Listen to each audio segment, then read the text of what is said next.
Un enregistrement audio oublié refait surface, révélant un complot de 28 mois. Ce fichier déchirant met en lumière la confession d'un homme, dévoilant une vérité accablante. Ibrahim Traoré, pris dans cette machination, se retrouve comme une monnaie d'échange. Sa loyauté, jusqu'ici sacrée, devient une question de survie. Les révélations bouleversent les équilibres politiques et la question se pose désormais. Jusqu'où la loyauté africaine peut-elle aller ? Ce n'est plus un simple complot, c'est un test décisif pour la souveraineté du continent entre trahison et vérité. Ibrahim Traoré se retrouve face à un dilemme existentiel. Le complot qui se trame autour de lui n'est pas simplement une menace personnelle, mais un affrontement fondamental pour l'avenir de l'Afrique. Dans ce contexte, le Burkina Faso se trouve à la croisée des chemins. Une nation en pleine transition, déchirée entre la dépendance historique et le désir de souveraineté. Mais pour Traoré, ce n'est pas juste une bataille de pouvoir, c'est une bataille pour l'âme du continent. L'impact de cette crise dépasse largement les frontières du Burkina Faso, redéfinissant les relations interafricaines et les dynamiques géopolitiques mondiales. Si la vérité éclate, elle pourrait créer un précédent, un modèle de résistance face aux influences extérieures. Mais si le complot réussit, ce sera un coup fatal à l'idée de souveraineté véritable. Traoré, en tant que leader, doit choisir sauver sa vie ou préserver les idéaux qu'il a défendus. C'est là que tout se joue. Dans les heures qui suivent la diffusion de l'enregistrement, la tension grimpe à Ouagadougou et au-delà. Les révélations n'ébranlent pas seulement la classe politique burkinabé, elles déclenchent une série d'événements qui réorganisent les relations internationales. L'enregistrement, une simple bande audio, est loin d'être un simple incident isolé, il devient le catalyseur d'un renouveau africain, un symbole de la résistance d'un continent longtemps soumis aux dictats étrangers. Le discours d'Ibrahim Traoré, empreint de l'amertume, de la trahison et du poids de la vérité, n'est pas qu'une réaction. C'est une réponse puissante à ceux qui ont cherché à manipuler le Burkina Faso. Le complot révèle des liens profonds entre des intérêts étrangers et des élites locales. Des manœuvres diplomatiques menées dans l'ombre. Ce n'est pas seulement une question de survie personnelle pour Traoré. C'est une prise de position ferme sur la place de l'Afrique dans un monde dominé par des puissances extérieures. Traoré voit dans ces révélations une occasion de faire avancer un projet panafricain plus vaste, dans un contexte où la fracture entre les anciennes puissances coloniales et les pays africains est toujours présente. La question qui se pose est claire, l'Afrique peut-elle réellement s'émanciper ? Les révélations sur le complot sont bien plus qu'un simple scandale. Elles mettent en lumière un système plus vaste où l'Afrique se trouve au carrefour de ses ambitions et de ses réalités géopolitiques. À partir de ce moment précis, chaque mouvement d'Ibrahim Traoré devient plus qu'une réponse à un complot. Il s'agit d'un défi à l'ordre mondial existant. Ibrahim Traoré n'est pas seulement un chef d'État confronté à une crise politique, il est devenu le visage d'une nouvelle Afrique qui se cherche et qui, pour la première fois, ose regarder en face son passé et ses contradictions. Son discours, articulé autour de l'énigme du complot, place la question de la souveraineté au cœur du débat. Mais ce n'est pas seulement une question de pouvoir personnel, c'est une question de dignité collective. Ce complot, une histoire de trahison et de manipulation, met en lumière des forces invisibles qui ont longtemps façonné les décisions politiques en Afrique. Cependant, au-delà du scandale immédiat, le défi pour Traoré est de savoir comment naviguer dans un monde où les alliés d'hier peuvent devenir les ennemis de demain. Le jeune président sait que chaque choix, chaque parole, chaque action peut marquer un tournant dans l'histoire de son pays et du continent. Il doit aussi faire face à une réalité difficile. La loyauté et la confiance ne sont plus des concepts simples. Elles sont mises à l'épreuve dans un contexte de fracture profonde, non seulement au sein de son gouvernement, mais aussi à l'échelle régionale. Dans ce moment de crise, Traoré devient plus qu'un simple dirigeant. Il devient un témoin lucide de l'évolution d'une Afrique qui refuse d'être simplement un spectateur de ses propres affaires. Il comprend que pour véritablement changer les choses, il doit bousculer l'ordre établi et réécrire les règles du jeu politique, à la fois au Burkina Faso et sur tout le continent. L'enregistrement a été un choc, un moment suspendu dans le temps. Le complot dévoilé ne s'est pas seulement concentré sur Ibrahim Traoré, il a révélé l'ampleur d'un réseau d'influence, tissé entre capital et intérêt caché, Tout a commencé lorsque le fichier audio a refait surface, un murmure qui a secoué les coulisses du pouvoir. L'enregistrement, ce simple fichier oublié, est devenu une arme. Il a révélé les plans des conspirateurs, une tentative d'assassinat planifiée contre le président visant à déstabiliser le pays dans un contexte de pression extérieure grandissante. Mais ce qui est plus frappant, c'est la rapidité avec laquelle les autorités burkinabées ont réagi. Dès que l'enregistrement a été divulgué, la machine politique s'est mise en marche. Les forces spéciales ont été déployées autour du palais présidentiel et la recherche des complices a commencé. Le complot, qui semblait être un coup d'État classique, a révélé bien plus. Il a mis en lumière les liens internationaux, une collaboration entre anciens alliés et de nouvelles puissances étrangères qui ont joué un rôle clé dans l'instabilité de la région. Dans ce contexte tendu, Ibrahim Traoré, tout en étant la cible principale du complot, devient également le centre d'un véritable tournant historique. À la fois victime et témoin, il incarne la dualité du moment.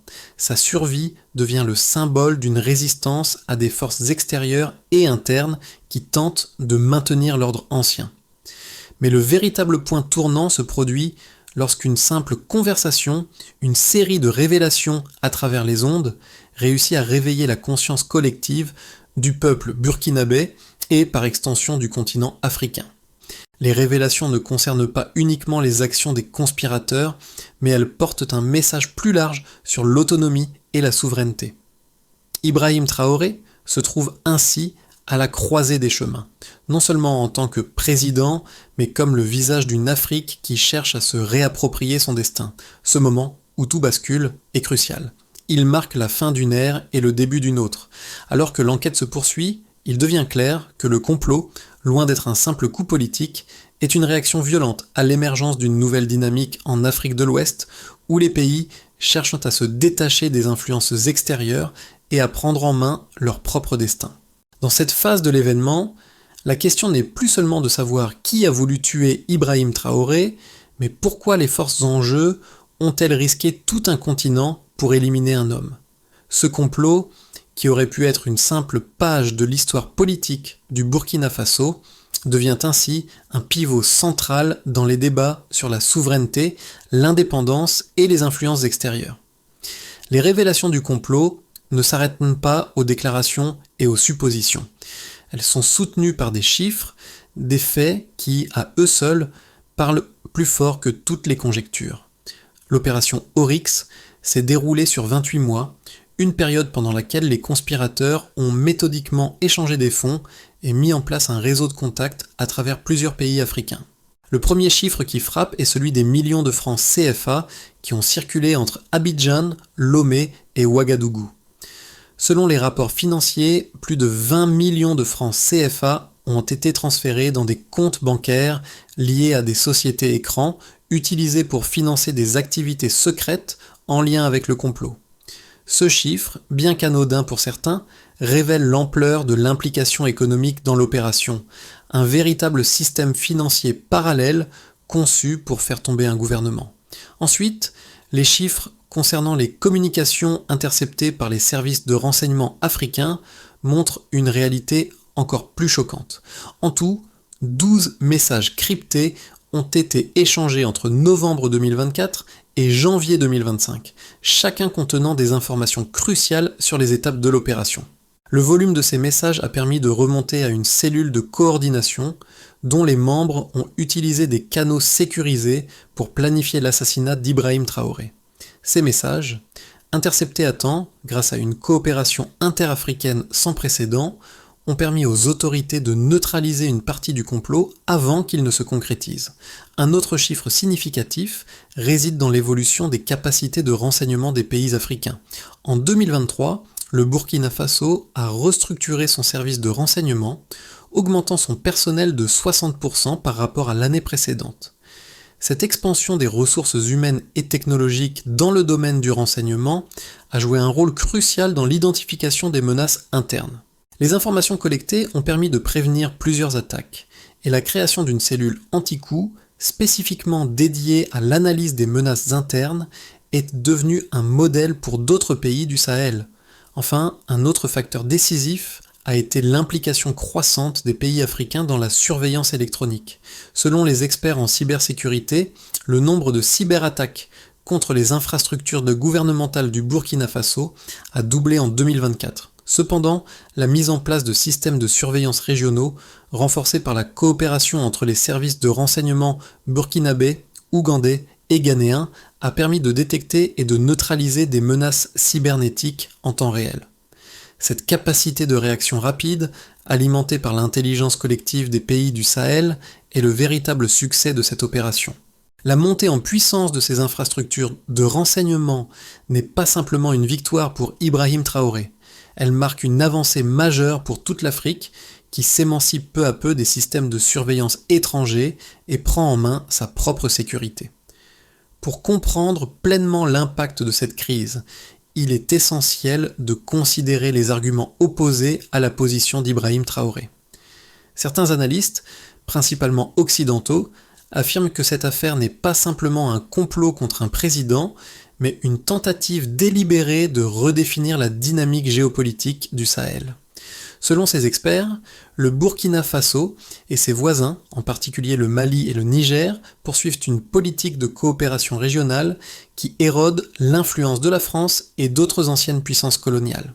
En renforçant les capacités de renseignement local et en excluant les interventions extérieures, ces pays favorisent une forme d'autonomie régionale qui, selon certains, pourrait déstabiliser la zone. Pour eux, Ibrahim Traoré joue un rôle clé dans cette dynamique en utilisant la crise comme un levier pour redéfinir les alliances et reconfigurer les rapports de force. En revanche, ceux qui soutiennent le président burkinabé affirment que sa réaction face au complot est une réponse légitime à des ingérences extérieures. Ils voient en lui un défenseur de la souveraineté nationale cherchant à protéger le Burkina Faso des influences qui, selon eux, ont longtemps exploité le pays et la région pour leurs propres intérêts géopolitiques. Dans cette lecture, l'enregistrement audio et les révélations qui ont suivi ne sont pas un simple scandale, mais une illustration d'un combat plus large pour le contrôle des ressources et du pouvoir politique. Ibrahim Traoré n'est pas seulement un président pris dans un complot, il est l'incarnation d'une Afrique qui se réapproprie son destin. Les deux positions, bien que diamétralement opposées, partagent un point commun. Elles reconnaissent toutes deux l'importance stratégique de la situation. Si la première vision suggère que la crise pourrait aboutir à une reconfiguration géopolitique en Afrique, la seconde voit dans l'action de Traoré un mouvement vers un renouveau de la souveraineté africaine. Cependant, la question demeure, à quel prix ce renouveau sera-t-il payé ? Alors que certains redoutent une dérive autoritaire sous prétexte de souveraineté, d'autres estiment que ce sont les ingérences extérieures qui mettent en péril les chances de véritable indépendance pour l'Afrique. Ce dilemme, entre contrôle interne et influences extérieures, constitue le cœur du débat qui secoue non seulement le Burkina Faso, mais l'ensemble du continent. Ibrahim Traoré a rapidement compris que cette crise allait au-delà de sa propre survie. Ce complot n'était pas seulement une tentative d'assassinat, mais un défi à l'idée même de souveraineté nationale. Il n'était pas seul dans cette lutte. Toute une région, le Sahel, semblait se dresser à ses côtés. Le vrai tournant, cependant, est survenu lorsqu'il a réalisé que l'ampleur du complot n'était qu'un symptôme d'une lutte plus profonde pour l'autonomie et la sécurité de l'Afrique. La question fondamentale n'était plus de savoir qui voulait le tuer, mais pourquoi ces forces ont-elles risqué de tout perdre pour un seul homme ? Ce défi, désormais, ne se limitait pas à un affrontement local. Il touchait une réalité plus vaste, la résurgence d'une Afrique unie dans sa quête de sécurité et d'indépendance. Ce moment clé marque un changement de perspective. Les enjeux ne sont plus seulement politiques, mais existentiels. La souveraineté de l'Afrique, le contrôle de ses ressources et son avenir dans le contexte mondial deviennent des questions inévitables. C'est là, dans cette prise de conscience, qu'Ibrahim Traoré, trouve la force nécessaire pour affronter les défis qui l'attendent. Ce n'est pas seulement un président qui résiste, mais toute une Afrique qui, lentement mais sûrement, se redresse. Les répercussions des révélations ne se sont pas faites attendre. Dès que le complot a été exposé, les autorités burkinabées ont pris des mesures drastiques. L'arrestation des complices présumés, la mise en place d'une cellule de crise et la diffusion de l'enregistrement à la télévision nationale ont non seulement révélé l'étendue du complot, mais ont aussi provoqué un bouleversement géopolitique. L'affaire a fait vaciller les relations entre le Burkina Faso et plusieurs pays occidentaux, en particulier la France, qui a vu son influence diminuer dans la région. En revanche, la Russie ainsi que d'autres acteurs non occidentaux ont vu une occasion de renforcer leurs liens avec les nations du Sahel, en particulier le Burkina Faso. Cela a marqué un tournant dans la diplomatie régionale, avec des pays comme le Mali et le Niger renforçant leur coopération sous la bannière d'un panafricanisme renouvelé. À l'échelle nationale, les conséquences étaient tout aussi profondes. La population burkinabé, longtemps secouée par les crises et les révolutions passées, s'est divisée. Certains ont vu en Ibrahim Traoré un héros, un défenseur de la souveraineté africaine face à l'ingérence extérieure. D'autres, cependant, ont vu dans cette crise une opportunité pour le président de consolider son pouvoir personnel. La peur d'une dérive autoritaire s'est répandue parmi ceux qui craignaient que le climat politique instable ne mène à une répression accrue. Les changements économiques n'ont pas tardé à se faire sentir. Les sanctions économiques imposées par certains pays ont commencé à affecter les exportations du Burkina Faso, mais la réaction du gouvernement a été ferme. Traoré a rapidement mis en place des alternatives commerciales avec ses voisins africains, réduisant progressivement la dépendance du pays aux échanges avec les anciennes puissances coloniales. Ce changement stratégique a permis au Burkina Faso de maintenir son indépendance économique tout en renforçant sa position au sein des forums africains. Toutefois, cela a également intensifié les tensions avec les puissances étrangères qui, voyant leur influence décliner, ont intensifié leurs efforts pour contourner cette montée en puissance régionale. À l'horizon des 6 à 12 mois qui suivent la crise, 3 trajectoires distinctes peuvent se dessiner pour l'avenir du Burkina Faso et, plus largement, pour la région du Sahel. Dans une trajectoire de base, le Burkina Faso, soutenu par ses alliés africains, réussit à stabiliser sa situation politique. Ibrahim Traoré consolide son pouvoir, les réformes économiques et de sécurité prennent forme, et la région voit un renouveau de coopération panafricaine. Les tensions avec l'Occident diminuent progressivement, bien que des frictions subsistent. La diplomatie africaine se renforce et le pays s'ouvre à de nouveaux partenariats, notamment avec la Russie et la Chine. Sur le plan intérieur, le gouvernement continue de renforcer les infrastructures de sécurité tout en lançant un plan ambitieux pour moderniser l'agriculture et l'énergie. Le Sahel, bien que toujours instable, commence à émerger comme un bloc plus cohérent dans la politique internationale. Dans une trajectoire plus optimiste, la crise agit comme un catalyseur pour un véritable renouveau en Afrique. Le Burkina Faso, en tête d'un mouvement panafricain, devient un modèle de souveraineté et de coopération régionale. Le pays attire des investissements étrangers, non plus seulement des puissances occidentales, mais aussi des acteurs émergents, notamment la Russie, l'Inde et les pays du Golfe. Le Sahel, avec ses nouvelles alliances, bénéficie d'une stabilité relative et amorce des réformes économiques profondes.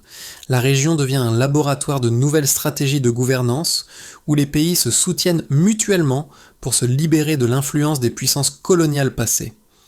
Dans une trajectoire plus pessimiste, les tensions internes au Burkina Faso augmentent, exacerbées par des divisions politiques croissantes. Traoré fait face à une opposition de plus en plus forte, à la fois à l'intérieur du pays et parmi ses alliés africains. Les tentatives d'assassinat et les complots internes se multiplient, mettant à mal la stabilité du gouvernement. Les relations avec les pays occidentaux se détériorent davantage, isolant le Burkina Faso sur la scène internationale. La répression politique et les violations des droits de l'homme entraînent des sanctions économiques sévères. Le Sahel plonge dans une nouvelle phase d'instabilité et le Burkina Faso devient un exemple de ce que pourrait être un Sahel fragmenté sans véritable leadership unifié. Quel que soit le scénario, l'avenir du Burkina Faso et du Sahel semble dépendre d'une gestion habile des tensions internes et des relations internationales. Ibrahim Traoré, bien qu'au cœur de cette crise, ne pourra réussir sans un soutien large et durable de ses partenaires africains et de la population burkinabé. L'affaire Ibrahim Traoré résonne au-delà des frontières du Burkina Faso, touchant des millions de personnes à travers l'Afrique. Elle parle à ceux qui ont longtemps été témoins des injustices, des manipulations et des ingérences extérieures dans leur vie politique. Pour de nombreuses personnes, ce scandale est plus qu'une simple question de pouvoir. Il représente l'affrontement de deux visions du monde, celle d'une Afrique autonome, souveraine, et celle d'une Afrique encore dominée par des puissances étrangères. Traoré incarne cette vision d'un continent capable de se réapproprier son destin. Pour les jeunes générations, cette affaire est un appel à l'action. Elle leur montre qu'il est possible de résister à la pression extérieure, de se battre pour ses idéaux et de revendiquer un avenir meilleur. Les mouvements sociaux, souvent animés par les étudiants et les jeunes militants, se multiplient, leur donnant un espace pour exprimer leurs aspirations. Leurs discussions sur les réseaux sociaux, dans les cafés de Ouagadougou ou de Bamako, deviennent un point de convergence pour une nouvelle conscience panafricaine. Ibrahim Traoré, en refusant de fuir et en affrontant les menaces, incarne ce changement radical que de nombreux Africains attendent depuis longtemps. Pour les pays voisins du Burkina Faso, la crise devient aussi un moment de réflexion. Les autres nations du Sahel, confrontées aux mêmes défis de souveraineté, regardent attentivement comment le Burkina Faso réagira à ces pressions. La réponse de Traoré devient un modèle pour d'autres dirigeants de la région, mais aussi pour ceux qui luttent contre les influences extérieures, que ce soit en Afrique ou ailleurs. La question sous-jacente reste: comment l'Afrique pourra-t-elle maintenir sa souveraineté dans un monde de plus en plus globalisé, où les influences extérieures sont toujours omniprésentes? Pour que le Burkina Faso et la région du Sahel sortent véritablement de cette crise, plusieurs étapes clés doivent être franchies. D'abord, il s'agit de renforcer l'architecture régionale de sécurité.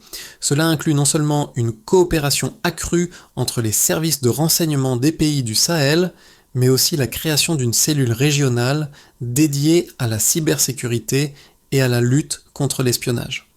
Ce dispositif, déjà en cours de développement, sera un outil crucial pour prévenir de futures tentatives de déstabilisation, qu'elles viennent de l'intérieur ou de l'extérieur. En partageant des informations sensibles, les pays du Sahel peuvent créer un réseau de défense mutuelle plus solide. Ensuite, l'effort repose sur une réforme économique interne, visant à réduire la dépendance du Burkina Faso et de ses voisins vis-à-vis des puissances extérieures.